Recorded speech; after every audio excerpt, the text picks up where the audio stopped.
and get started with class. This is always my favorite one because we're talking about international programs. So if you'll get your name tents up, any electronics can be put away.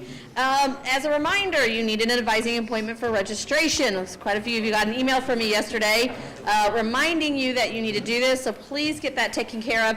Even if you are no longer going to be in the business school, you maybe have decided that this is not where you want to get your degree from, just go ahead and get your advising appointment with the business school, because right now you're a business student and you actually won't even be able to transfer to a different unit until January once you have your GPA. So go ahead and get that taken care of. That way any registration holds will be lifted. They can also talk to you about what courses you might need in a different unit, making sure you're covering your gen eds and everything like that to just keep you in a forward progress. So make sure you get those things taken care of. Don't forget about your required assignments for this class, the STOMP modules, the REACH lesson, the REACH session that you can do either in person or online, Cognito. There's a whole list of those things that you need to do, and they are on your syllabus. Those are due November 11th. Those were clearly explained, but I'm just kind of giving you a midterm reminder that you are required to do these, and you need to make sure you're taking care of them.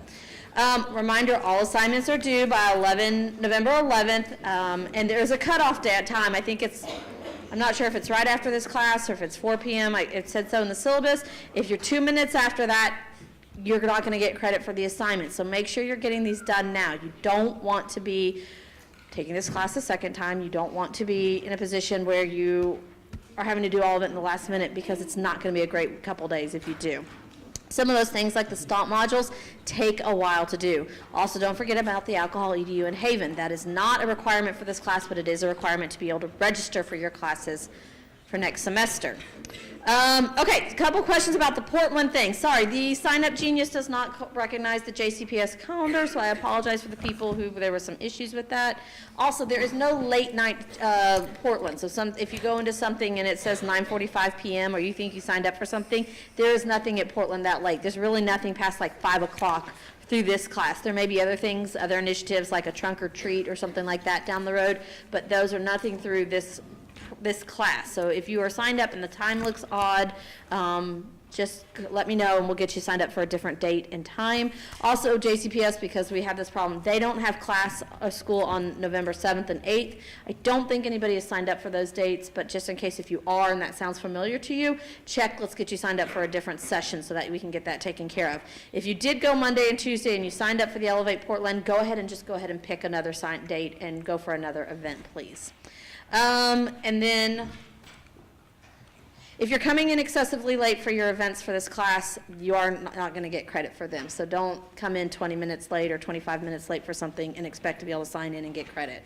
You need to be on time for things. I understand when we have the 12:15 sessions in here, we're fighting the classes that are ahead of us to get them out of here, but understand our presenters have all kept you in a timely fashion and gotten you out of here in time for your 1 o'clock classes. They know you have 1 o'clock classes. We're really well trained here in the business school to be cognizant of those 45 minutes in the 1 o'clock class start time. So don't be late and wait for your presenter to excuse you. So, all right. So today is one of my favorite sessions, like I said already. It is about study abroad and international programs. This is something I find very near and dear because it's what I do. It's what my day job is here in the business school. One of the things, so when you came into the College of Business, one of the decisions you made was to pick your major. Even if you're undecided, you've decided the business school. You're trying to differentiate yourself right away from other majors, other areas. You chose business over education or music or speed for a specific reason. There's a reason why you wanted to be a business major. As you progress through business school, you're also going to divide out again by your 6 majors, whether you're accounting, econ, CIS, marketing, finance, or equine. You have picked something to do with accounting. You have done something to help to differentiate yourself. You're also going to take that one step further when you talk about your minors.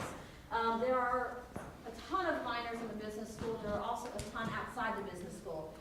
It's not uncommon to see a student who might be a marketing major with a SPAD minor, sports administration minor. You have a very different end goal than maybe somebody who's doing marketing and entrepreneurship or CIS and entrepreneurship. You each have different end goals, you have different plans, you have different agendas and what you're trying to achieve in your degree here at U of L. So you're doing these things to help fine-tune your goals, things like that. The other thing you're going to do while you're here, and I highly recommend this, CIS majors, you're required to do this, is take advantage of the internship opportunities available to you.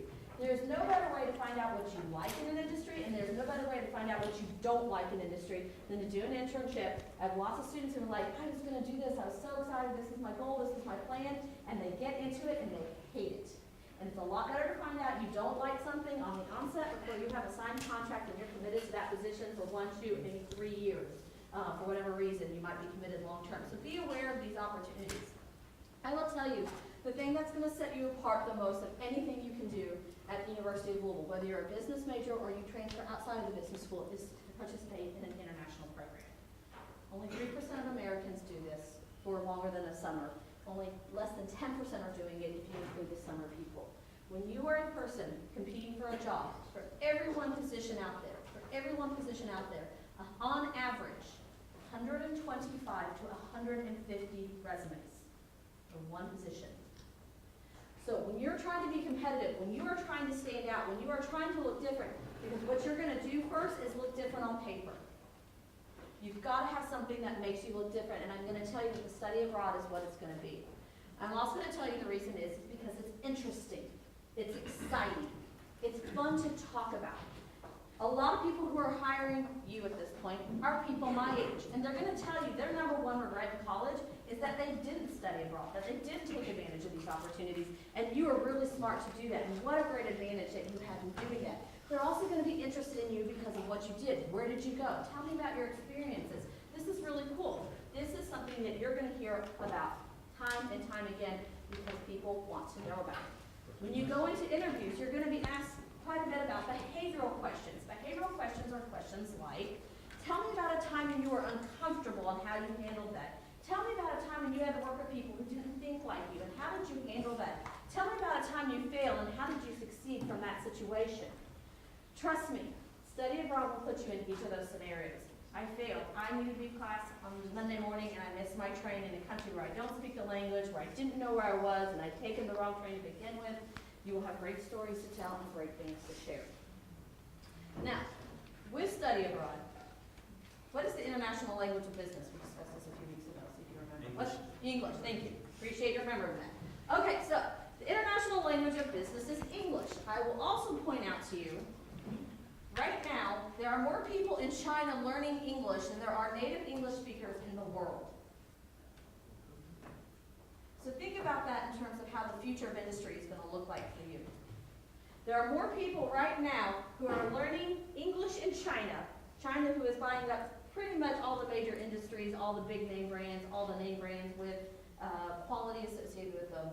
There are more people learning English in China than there are native-born American or native-born English speakers in the world. In addition to that, what's the #1 language spoken in the United States? Thank you. Oh, good. Glad you are listening to me. So, maybe I'm really good. You are. Houston or Austin, Texas. 10, 15 years ago, Austin, Texas was the exact same size as Louisville, Kentucky. A lot of people want to live in Austin, Texas. It is a great city. It is a good foodie city. It is a good music city. It is a great tech city. Austin is a great place to go. Austin is the #1 growing city in the United States right now. If you are not bilingual, you will not get an interview in Austin, Texas because of the population and things going on there. So also be aware of how industry is going to look within the United States as you go forward in your careers. I used to live in Chicago. Again, same thing. There are very strong subsets of industry that if you are not bilingual, you will not get interviews in some of the major cities. For some of you may be interested in relocating after you graduate. So take these things into consideration. You don't have to study a foreign language to study abroad. They will attest to that. Some of them did, some of them didn't. You don't have to do that. But there are some distinct benefits that may come into play as our industry becomes more globalized and our competition becomes more international. Now, so right there, we've covered. You can take your coursework in English. You're going to take coursework that applies to your degree. I am not going to send you abroad and take underwater basket weaving. It's like a mythical fictional class that exists out there somewhere that people take this class. You're going to go over there. If you're a finance major, you're going to take investments. You're going to take Finance 370, which is international finance. You may pick up your electives. You might take your ethics course. And you might take Management 301. You will take things that apply to your degree. Marketing majors. You guys have a ton of electives in your degree. You have 4 marketing electives and 2 business electives. It's an easy fit. It's such an easy fit. Accounting majors, equine, CIS, You typically will go over and take your business, what we call our business breadth courses, your marketing 301, your finance 301, your management courses, your ethics, maybe things towards your minor, the accounting folks. I have one student who's thinking about going abroad and just taking classes towards his 150. Has nothing to, doesn't check a single box, but he needs the 150 hours for a CPA. Econ, you guys are easy. Pretty much after you had 201 or 202, I can pretty much get you abroad. So it's an easy fit if you're an econ major because both the BA and the BS in econ have a substantial amount of electives. So it's a very easy thing to do. If you're an international business minor, you're going to be required to study abroad. So that is another thing to think about if you're hoping to pursue that minor before you graduate. Now, a lot of you have different lifestyles. You have different things going on. Some of you may work. Some of you may be parents, or you may help your parents raise little younger siblings. You may work at UPS. You may do Army Reserve or National Guard Reserve, so you don't have as much flexibility with your schedule. I have seen everything come through my door. I have worked with every type of student to go abroad. Study abroad can be a 2-week program. It can be a 1.5-year dual degree program. And each of them have done different type programs in terms of duration abroad. So there are a lot of options out there. So if you're if you're a homebody and the idea of spending a month or 6 weeks or 6 months abroad is really causes some, induces some anxiety for you, we have some opportunities where you can try a short-term program, where you can try a smaller program, see if that fits, if that meets your needs, and then you can see about trying another program. I have students who have spent every summer abroad, all 4 years at their U of L. I've had students who have spent half their degree overseas and have paid U of L tuition for every bit of it. So there's a lot of great ways to go abroad, and there's a lot of great ways to do it. Now, the number one reason a lot of students will tell me they can't go abroad is they can't afford it, and I will tell you that is not true if you are a business major. They will probably also attest to you that is not true if you're a business major. The College of Business has funding to help our students go abroad. Our dean, several deans back, we've had quite a few in the past few years, was very committed to developing the international programs. A retired CEO of this community also felt that this is very important for all business majors to have. Right there, a CEO from Louisville who thinks this is very important for all graduates to have an international experience provided a substantial gift to help our students go abroad. We don't pay for everything. This is not a blank check. We don't go, so where do you want to go? How much is that? Okay, there you go. But it does help offset a lot of the costs, and it really makes it feasible for a lot of our students to be able to do this. In addition, if you go during the academic year, all of your financial aid goes with you. So if you get trustees, if you get vote, if you get Cardinal Covenant, if you get money from a community-based organization from your hometown, if you take out loans, if you get grants, all of that keys money, all of that goes with you during the semester abroad programs. Summer is the most popular time to go, which is also an interesting conundrum since there's not as many of the scholarship programs. Cardinal Covenant covers summer. There's a few others that do as well. So these things are available to you. I have a lot of students who plan in advance for this so they can put together the funds. But like I said, there's a lot of ways students put the money together, and there's a lot of scholarships and opportunities available for students out there, especially those who are willing to plan in advance for this. Okay, we've covered finances, we've covered, okay, so location. So the number one continent people want to go to is Europe. So most of my students want to go to Europe. Most Americans want to go to Europe. The top 5 countries students go to in the United States to study abroad are England, France, Spain, Italy, and China. So you're getting a lot of Western Europe. China is getting ever more popular, again, because it's growing industry. But there's a lot of opportunities in Europe. There's a lot of opportunities elsewhere in the world. One of my panelists is sick today. She has pneumonia. I decided we would not share that with the whole class. But she went to Costa Rica for the summer. So, we have people going to Latin America, we have people going to South America, Asia, lots of different locations in the world.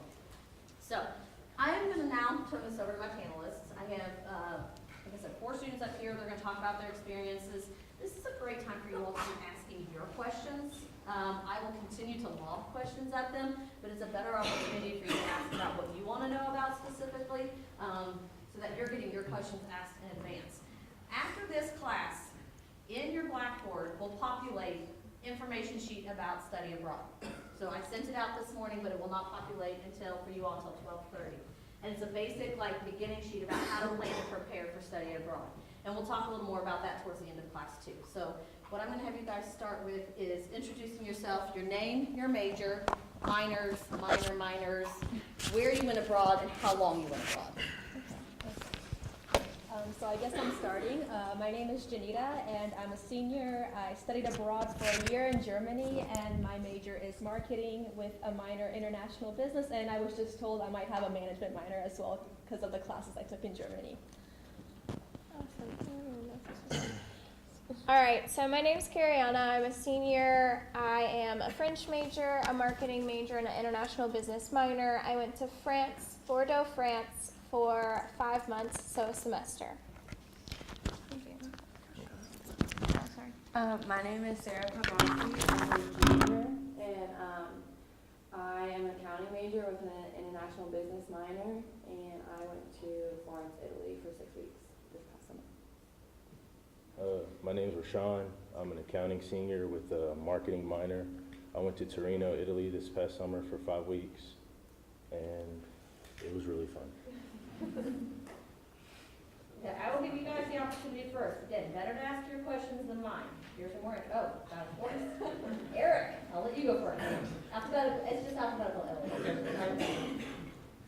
It's kind of a question for both. What are the options?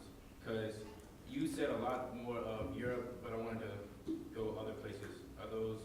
If Uncle Sam's not going to send you, I can probably get you there. She has so many options, really. Like just because we went to these places, there's so many different options. My name is Elliot Kelly. I'm an accounting major. There's a program I'm in, and the study abroad came and talked to my program, and they said it's better to go like earlier in your 4 years. But then again, there's stuff I want to do early in my 4 years where I need to stay here. Then I wanted to go like my junior, senior year, just because of like majors and stuff like that. So did y'all, like, what times did y'all go? And y'all think it's more beneficial to go early or? Well, I went last summer, which was between my sophomore and junior year. But I had a lot of people in my program who were either graduated, and if it was, they were just like finishing up courses really quick, or between junior and senior year. Personally, I liked going between sophomore and junior. I wish I had gone between my freshman and sophomore, so that it would have been my second time around. I can't go this next summer, but like, it's really personal preference. It's not too late to go between junior and senior. Like, just going is good. Yeah, I was going to say, I went for a semester, my last semester, my junior year, and I think that was a really good thing to do because a lot of classes that I need in my senior year aren't available abroad or won't count if I take them abroad. So that's something to consider. Yeah, like same with me. I ended up going the fall after my sophomore year because I stayed for a year, and the way it worked out with me was I was supposed to graduate a semester early, so since I had that benefit, I decided to stay for one more semester instead of graduating early, like she said, and it was mostly because I was allowed to take all the money that I got, and that's why I stayed for a year instead of just one semester. So, but it depends on like your major and how often you get classes done and stuff like that. Here. So the other answer to that is, so accounting majors are in kind of a unique situation, especially if you're going to do a semester-long internship.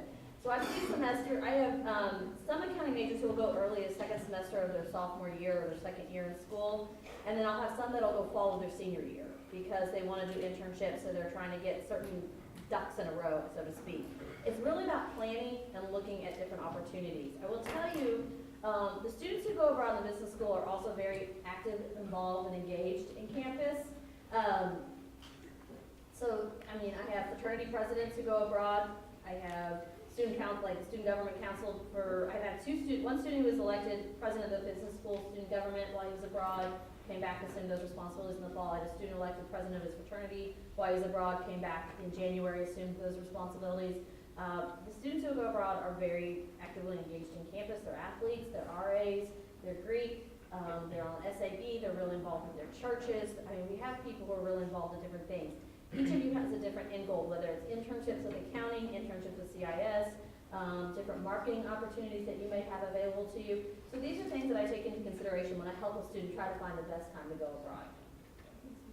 So we'll go up to, oh, sorry, Sarah. Also, if you're an accounting major, I don't know if you're working towards your CPA, but if you go during the summer, it's like a really good way to get hours in towards the CPA. I had to go during the summer because I'm an athlete, so I couldn't go during the season, but like, it also helped my CPA.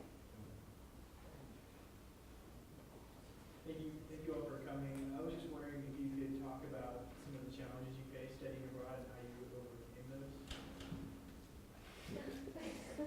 Well, I had my phone stolen and I got scarlet fever all in one weekend.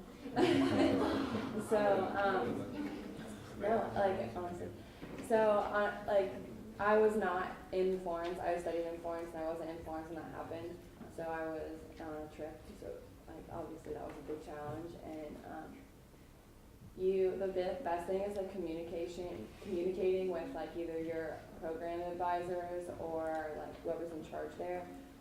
I didn't go affiliated with U of L. I went through like a alternate program. But like I just kind of told them what was up and they sent me to a doctor, but like right away, and he was British, so he spoke English. But yeah, I would say language barrier was probably the biggest thing for me because in Italy, not a lot of people speak English, like me. But it was hard. But I guess like if there wasn't somebody there, like there was somebody next to them who spoke English, so you could find them a little bit more. But I don't know if that was it. So my challenge will actually be a little bit before I actually left. So you have to get if you're going to be there for a semester, you have to get a student visa, and like I already had a passport, that was fine. I got my visa, everything was fine. Then my dog ate my visa, so I had to go get a new passport and a new visa, which is expensive in case you don't already know that. So if you get your visa back, hide it, put it somewhere safe because it can get eaten by your dog. If you don't have animals, put it wherever the heck you want. But that is definitely a challenge, and you just have to really communicate with the government because they're not good at communicating back. So you just have to keep badgering these people until they're like, okay, come on down.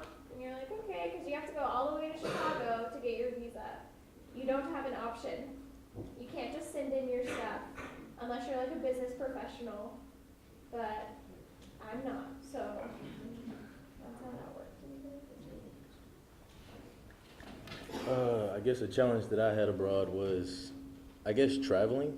So like, I don't know if we're gonna get to it, but I traveled every weekend while I was abroad, and so like, all the sites are in Italian. So the program I had, they spoke English. So whenever I wanted to go somewhere, I just went to like the ladies that worked in the office, and they helped me like set up my like travel plans and stuff like that. So honestly, it's just figuring out what you want to do, like. Because where I lived in Torino, it was like 30 minutes from school, so I had to get a Metro card, which is the subway. So I had to get a Metro card, so I had to figure out how to fill out that form, because it's in full Italian. There wasn't like an English part to it, so like I was looking at Italian words, and I was like, all right, so I got to Google Translate all of this. So honestly, it's just finding, like, working with people in your program, because they're very helpful, and I guess working with the other students, because some of them actually that in my program actually spoke a little bit of Italian, so it was kind of beneficial to me too. So. I guess for me also, it was before I left, because when I was there, I didn't really have that many challenges. But the thing is, you really, like Elizabeth said, you really have to plan ahead, because for Germany, for example, there are so many rules you have to there's certain things you have to do before you go abroad, and you have to make sure that you do it before you go there. For me, I guess it was also easy because the school helps you, but being a U.S. citizen, for example, I didn't have to have a visa, so I could enter Germany right away, and then the school actually helps you I had to get a residence card because I was there for a year, so I didn't even have like a student visa or anything. I had like an actual German residence card, and the school helps you do that. The school helps you, like the governor of our city actually gave us a free Metro card for the first semester because we're like all international students. So the school is really helpful there, and you just have to make sure. I think the biggest challenge though is finding accommodation wherever you go. You really, really want to plan ahead for them. You probably won't get a dorm with the school you're going with, especially if it's like a small city, because it's not like U of L where we have dorms popping up every year. It doesn't work like that in places. And I know my friend, she went to Spain and she thought she had a dorm with the campus, but a week before she had to go, they told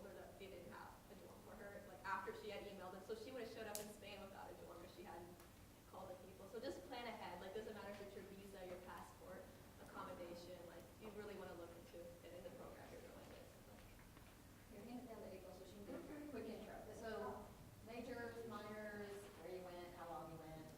My name is April Hunter. I'm a CIS and accounting double major, and I did a 2-week trip through the College of Business to Croatia and the Czech Republic.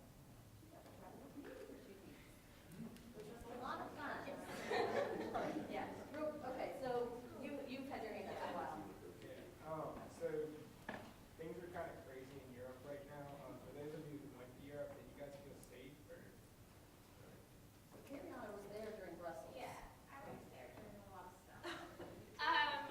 So yeah, we were both there during a lot of stuff, and I mean, I was pretty far away from most things that happened. Like the thing that happened in Paris, like my mom doesn't really freak out about anything, but my papa was like, "Oh my gosh, get her out of there!" And I was like, "I'm fine, it's good." I mean, everybody freaks out, and it's really cool because like everybody has a big community, and they're all like, "Oh, let's pray for these people," or let's think about these people as they're going through this, and people really want to do something to help, but it's not scary. And I mean, like people in Europe, I know, like this is just because like guns is such a big thing in America, and we're having all these arguments about this, but in France, like people are like, "You've seen a gun?" And I'm like, "Yeah, I've shot one," and they're like, "Oh my gosh, you're scary," and I'm like, "No." So that's just really, that can give you a level, like an idea of the level of safety that you feel there, because no one has a gun. If anybody is going to hurt you, they're probably going to stab you, and I haven't heard about many of those. So you're pretty safe, unless, I don't know. I was in Budapest during the Istanbul attack on the airport, and so I was like actually traveling that weekend. And I'm not gonna lie to you and say that like it didn't frighten me, like especially in airports. But at the same time, everybody was saying if there's anywhere to be, it's in the airport. But in Italy, in Florence, it's kind of the opposite. I mean, not that like citizens carry guns, but there are like the army is out, and like they walk around with like fully loaded machine guns, essentially. And they like have big like tanks that roll through the city, honestly. And so while I never felt really unsafe because I just like had that sense of security, while with people I didn't know, I knew that they weren't obviously just going to start opening fire on citizens that were in the city. But my biggest thing is it's not like this is really, I don't think that these like attacks that are happening are really going to stop. So I just don't recommend that you go out of fear, because you're just going to miss out. Honestly, it's a really great opportunity, and the likelihood of something happening is pretty slim. And I just don't think fear of what could happen should stop you from going. So over the past year, when I've contacted students, especially after the attack on the Brussels airport, I immediately contact every student who's in Europe, and half of them are like, "Oh, I'm on spring break in Italy. I didn't even realize this was going on." In terms of they are just off doing their own thing. One student was in Morocco. He was on spring break in Morocco, and he was like, "I'm in Africa right now." So it's one of those things where you're aware of it, but it's also the same thing if you're in Kentucky and a bomb goes off in Iowa.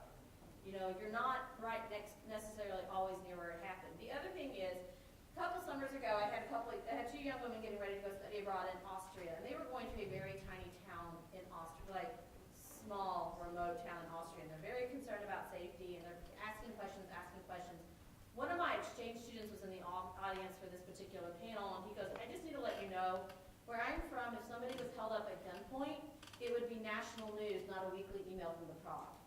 Because a couple of years ago, this was happening. We were literally getting 1 or 2 emails a week during the spring semester about muggings at the province, in the parking lots. So understand, what you encounter here in Old Louisville is probably more dangerous, 9.5 times out of 10, than anything you will encounter overseas. Eric. Oh, Sarah. Go ahead, Eric, and then Sarah's next. So are there programs to study abroad in Africa? There exist some programs, yes. So it's not, yes, there are some possibilities. If I'm minoring in something that's outside of the business school, am I able to take those courses abroad, or do I have to Possibly. take them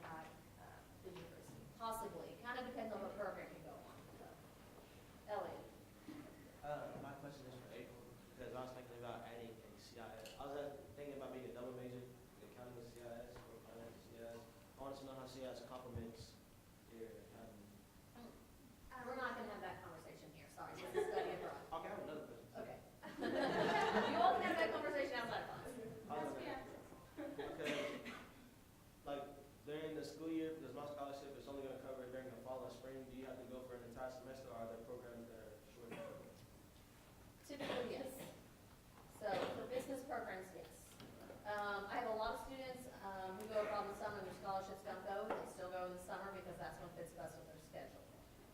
In terms of, there are some programs like done for the Dean of Students Office called International Service Learning, but you still are paying for a fee on top of the tuition piece of it. There are no business classes associated with International Service Learning at this time. Oh, yes, in the back. And then Nathan. Sorry. What are the classes like there? Like, do you go to a campus to learn, or are they like online classes? I took 2 classes abroad. I took operations management and international marketing, and it was at a management school in Italy, so it was like a normal classroom. And my professors, one of them was Italian, the other one was from Colombia, but they both spoke English. So I took 2 classes as well. I took, well, mine went like for the first 3 weeks, I took 1 class, and the second 3 weeks, I took another class. They ran Monday through Thursday, and you were in class for 2.5 hours each day. But after that, I mean, you're done. And honestly, like, school was nothing. Like, the classes were really, really easy. Like, I took a marketing class and a business class, or like an intro to Italian business, and it's hard to fail those classes, honestly. Yeah, well, it just depends on where you go, because I went to a business school in France, and I took 5 different classes, but you're only allowed to take up to 2 classes at the same time. So, and they're like each class is 3 hours long, and the teacher gets to decide what time you're having it and in what classroom. Well, I guess the classroom just switches, but you're never in the same classroom. Classroom can like switch from day to day, so you always have to look at the board. There's like a board that tells you what class, what course is in what classroom. And so that was a little bit different, because it was like I'm used to being like, oh, well, I have this class at this time in this classroom. But now I have to check the board every day to know what classroom I'm going to for the same class. And it also is kind of hard when your teacher decides that they want to give you 9 hours of class in one day. So just be aware that they can do whatever they want, and you just have to go.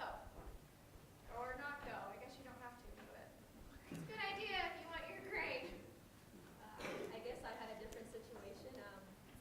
In Germany, it was like a regular school, but like half this, like more than like three times, like less the size of U of L. It was a much smaller school, but the classes vary. Like there's different types of classes, and it depends like how many ECTS or credit hours you're getting for. So like for a lot of the higher ones, there's something they call expensive courses, and it's basically you have that class for 1 week for like 8 hours, like Monday through Friday, and then it's over after that week. You have this like huge project and a paper possibly, and yeah, after that 1 week, the course is over.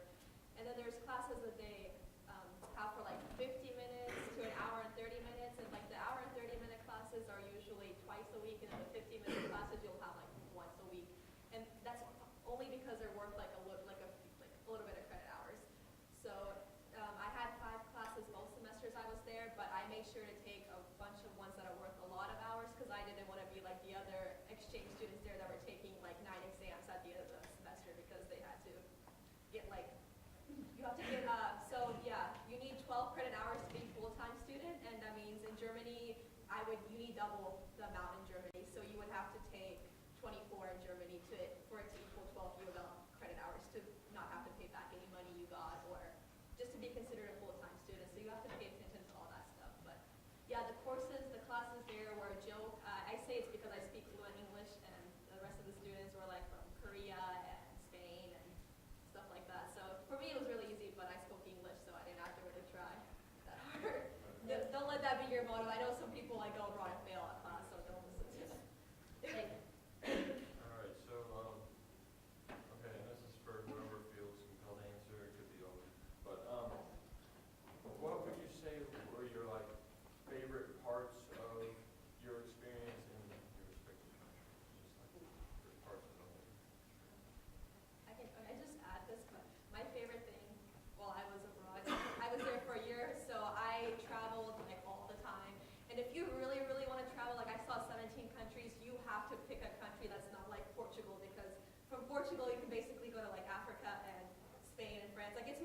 But if you pick a country like Central, like I picked Germany, you could literally go like everywhere, and it's so easy to travel in Europe. And yeah, like I said, I saw 17 countries, basically every country that borders Germany. I saw all of Scandinavia, that's like Norway, Sweden, Denmark, and went to Russia. That was fun. So yeah, traveling was my favorite aspect. Yeah, I think traveling is going to be all of our favorite aspects. But because, you know, nobody's like, oh, I went to study abroad and school was my favorite. Like, I don't think anybody's going to tell you that unless they do. I don't know.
one of my favorite was doing Oktoberfest, but then my like all-time, all-time, it's so funny, like you just like watch people like in Munich, they're all like passed out everywhere, like it's hilarious. Like they're so drunk, but Germans can drink, so like you have to, they're like going from morning like 11 a.m. to like nighttime, and then it takes like 12 hours for them to pass out, but you know, they'll get it.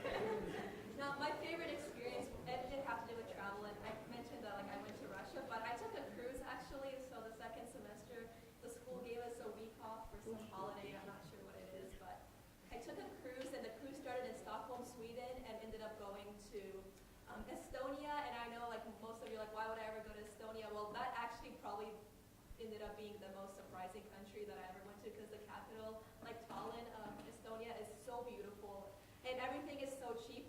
We went to Helsinki, Finland as well, and apparently all the Finns take a cruise down because they're really close to Estonia and buy their alcohol, because Finland is very, very, very expensive, and so is Sweden, and so is Denmark and Norway if you try to go there. And yeah, but Russia was also on the stop, and we went to St. Petersburg.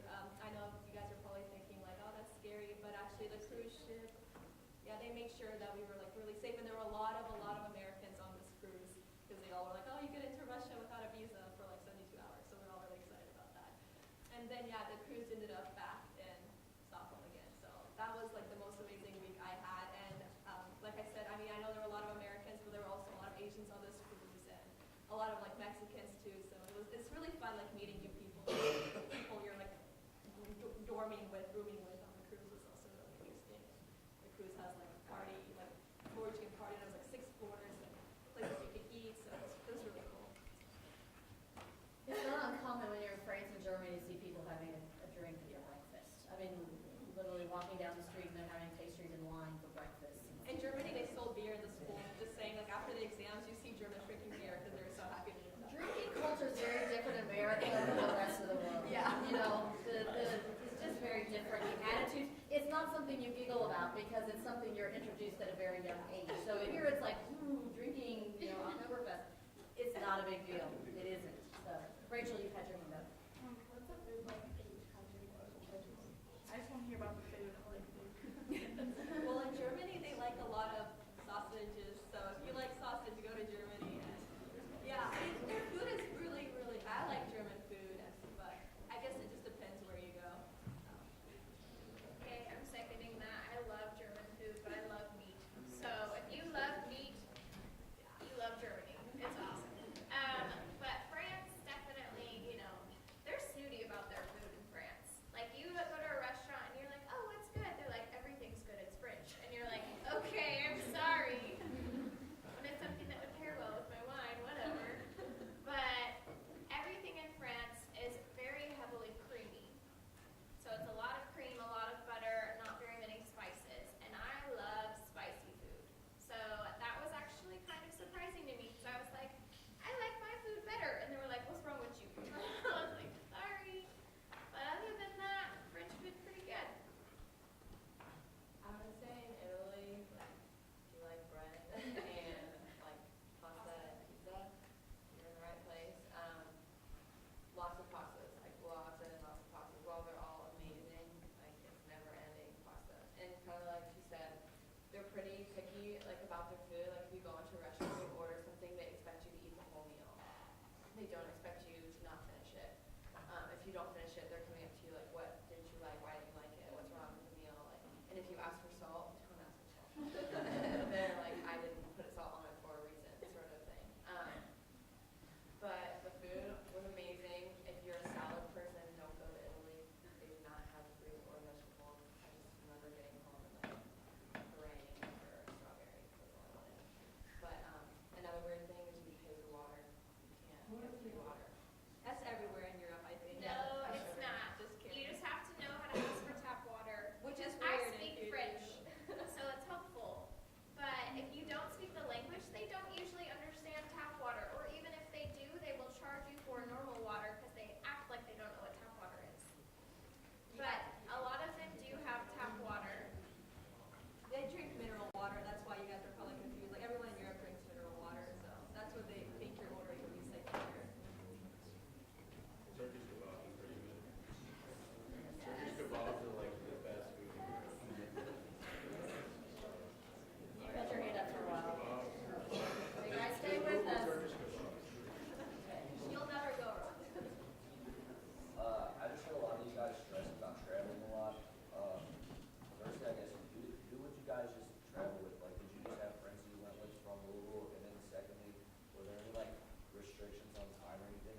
not be afraid to go alone. Like I went to the cruise by myself and then met people like when I got there. So, and I was also the only one to go from U of L. There were no other Americans at this university, so it was like, it was really cool and you get to meet a lot of different people.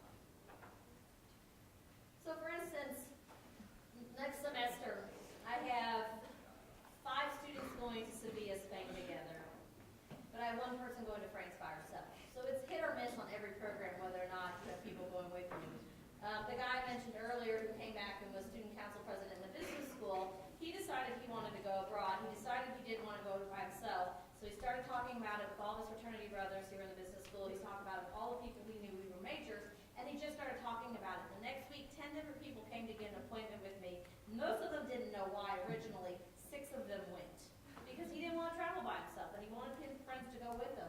So so it's one of those things. This is not something you have to do by yourself. I have friends go, I have couples go, I have, strangers go, and they become best of friends. So, okay, Shane, what do you have your Is there any like items that you wish you would have taken with you, or is there something that you took with you that kind of like, I guess, like weighed down your bag or things like that that wasn't really necessary?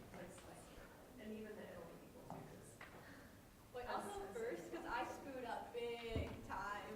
Man, I travel so much, but I'm the worst packer ever. I took 2 suitcases, so by the way, I had to pay $300 extra because I took 2 suitcases. They were both overweight and plus $100 for, she doesn't know about this, plus $100 for the extra one that I brought. And I didn't wear 75% of the clothes that I brought to Germany. I bought so much stuff there, like souvenirs and things. And when it was time to finally come back to the United States, I ended up meeting my parents in my birth country. So when I had to move all my stuff from Germany to my birth country, I had to actually get my boyfriend to bring 3 extra suitcases because I couldn't fit it all of them. The 2 I had plus the little carry-on, and then my brother and mother had to carry all my stuff back to the U.S. So she tells you to pack light. She's not kidding. You probably won't wear half the stuff you bring. You're going to want to bring a lot of stuff back. So just keep that in mind. And there's really nothing that I didn't bring that I wish I would have brought. So I brought way more than I needed. I don't know about not bringing things that, I think I brought too many books.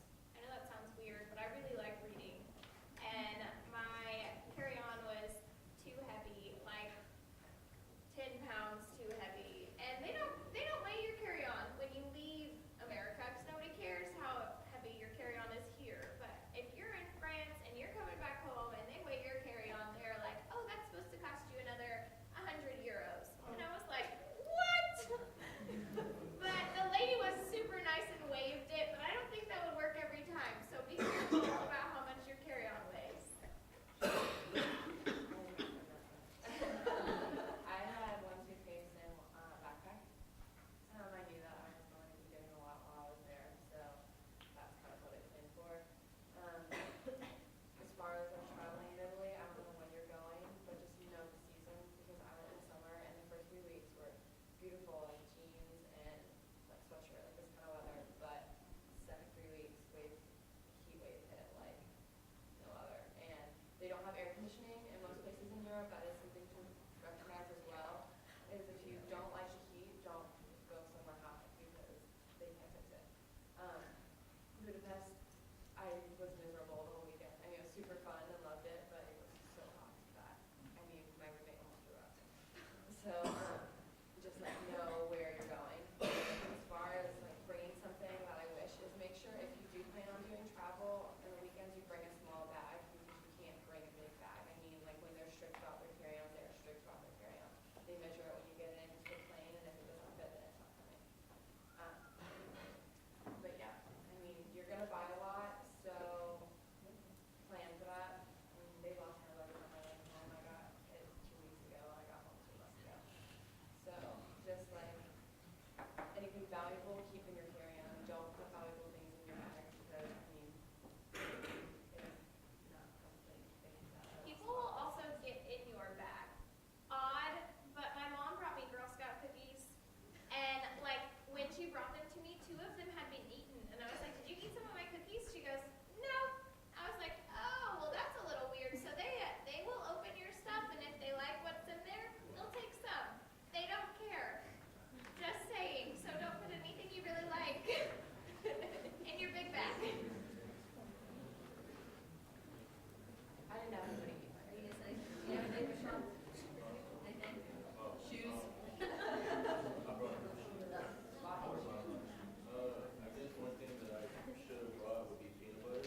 they don't only have Airbnbs, but they have hostels listed, and there'll be reviews.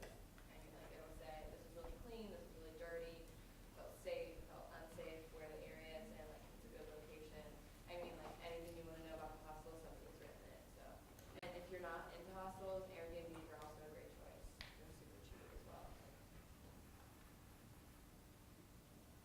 So, always look at the negative reviews too, because that gives you a full kind of cycle of it. A lot of the hostels they may be like during the day they're hostels, and at night they're clubs.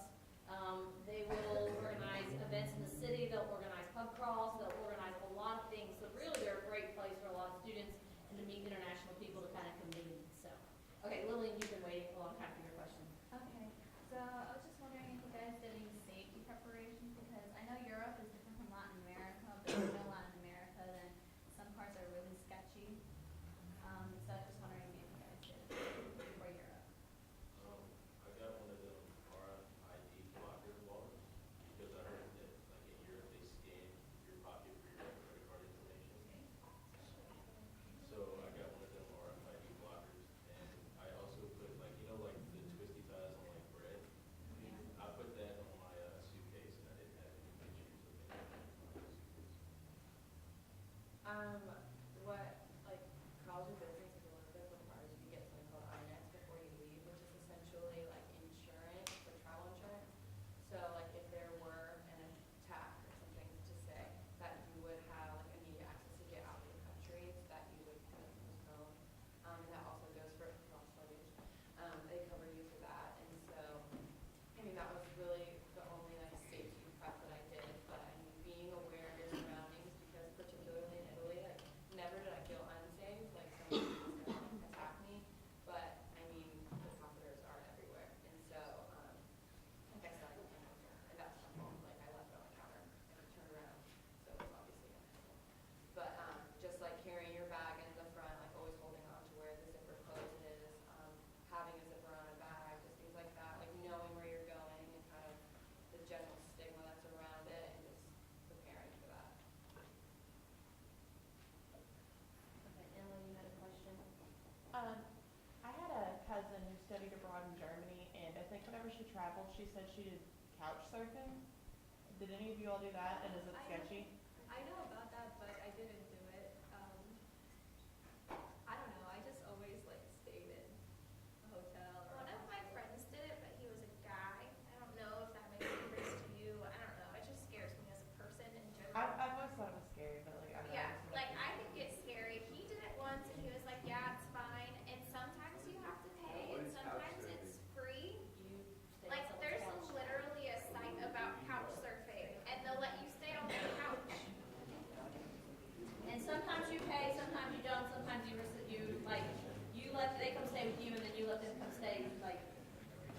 yeah, I think with Germany though, like I don't know. I feel like it's probably one of the safest countries in Europe. I don't know. I think it's probably because Germans are such sticklers for the law and stuff.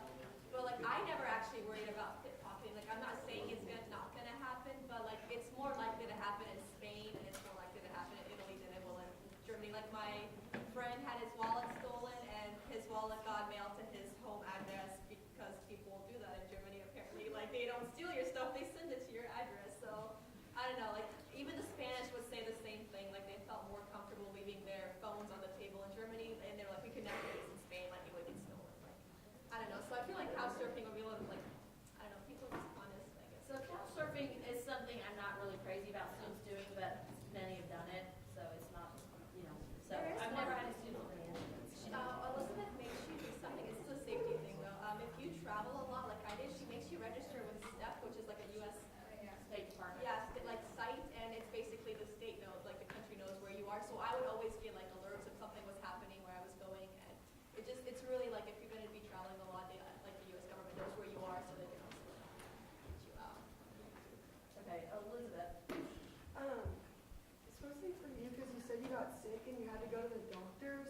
And like I know in like America, if you don't have insurance, you have to go to the doctors. It's like outrageously expensive. So like over there, like was it really expensive, or could you use your insurance? Okay, so like the health system in each country is different, but in Italy, I mean, it was like super, super cheap.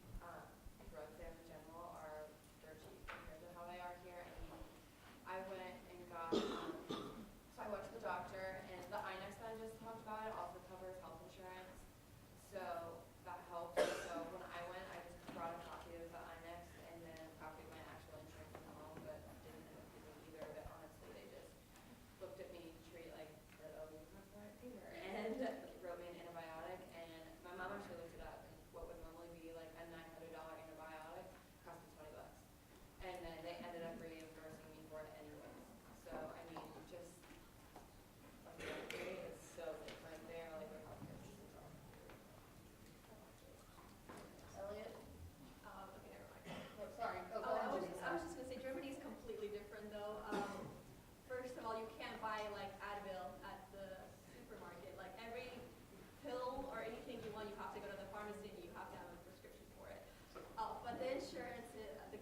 lot because you got to bring stuff back. Since you're probably going to be buying so much there, would you bring like extra luggage inside your luggage? That way you can have bring that. Some people do that, but it really just depends whether you want to pay for that other suitcase. Because if you bring two suitcases, the second one is kind of expensive. $100. Yeah, $100 more expensive. So I mean, if you want to pay that $100 more just to bring an extra suitcase, go for it. But I'd say just pack really light and leave room for things that you know you buy. I left room for luggage, but I also knew that when I was growing up in a buying bag in Italy, there was very influential by the market everywhere, so I knew I was going to have that. Bought it and then packed it. Eric? Because I know like McDonald's is like worldwide, were there, no, all this stuff, were there like other American food, was there McDonald's there, or were there like, KFC, Pizza Hut. Oh my God! Like everyone, when I told Germans I was from Kentucky, like, so you like KFC? I'm like, no. If you go around the world, you say you're from Kentucky. Yes, we love your chicken. Yeah, they do. They love our chicken. I will say that like Italy is very different. Like in Italy, you find Italian restaurants. You do not find like Chinese restaurants. You don't find like American restaurants. You don't find German restaurants. I mean, it was Italian food. Yeah, so where I was, I mean, it was all most part Italian food. Like there was like a Burger King and a Wendy's, but there wasn't a Starbucks. So the first Starbucks I saw, I actually cried. I just was excited to have free water again. Oh yeah, right. Yeah, well, it depends on where you are. If you're like in a bigger, more touristy city, you're gonna have a little bit more of the Americanized feel. Like we had a McDonald's, we had a Starbucks, except they call it McDo instead of McDonald's. So we had a Starbucks, and Burger King actually opened while it was there, like the grand opening of Burger King, and it was really funny because there was like a line going around the building, and I was like, this is ridiculous. This is Burger King.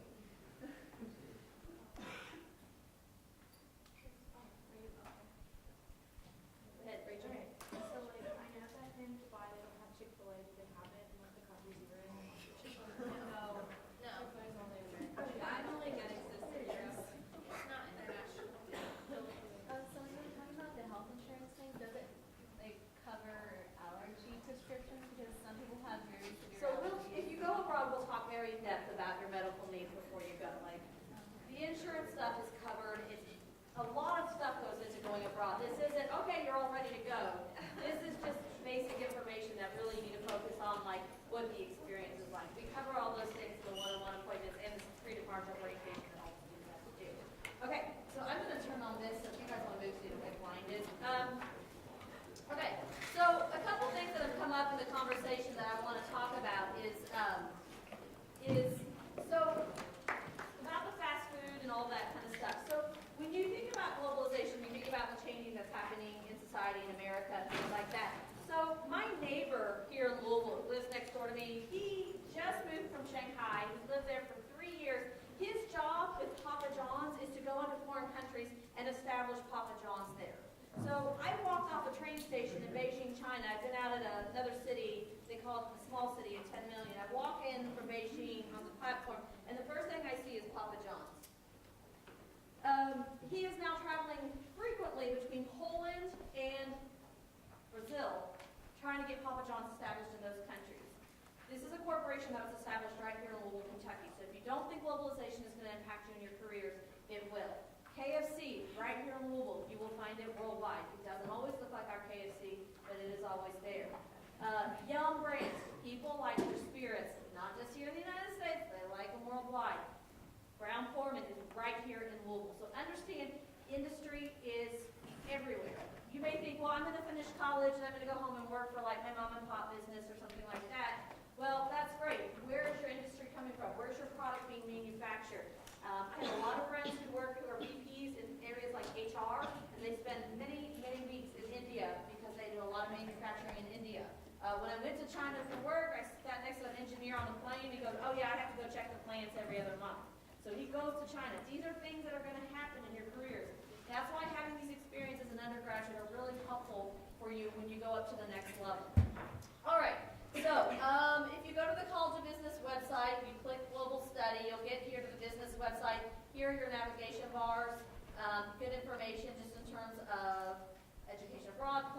costs, financial assistance, things like that, making appointments.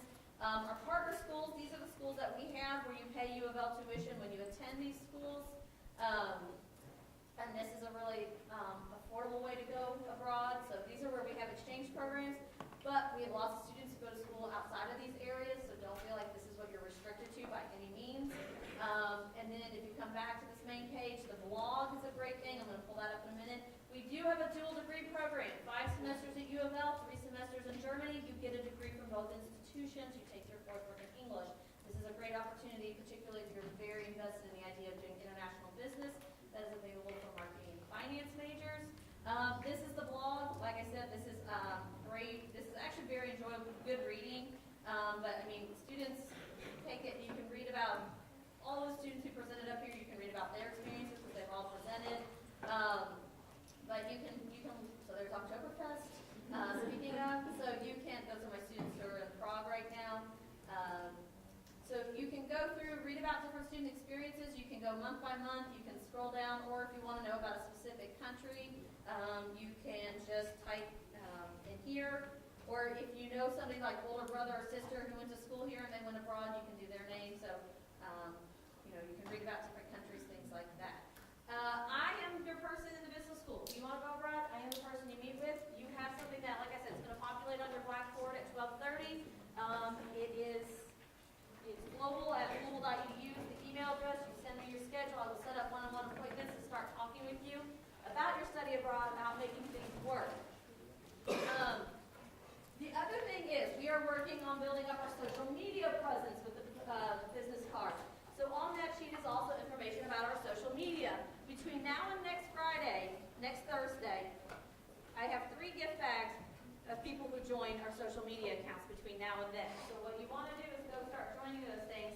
The marketing department is giving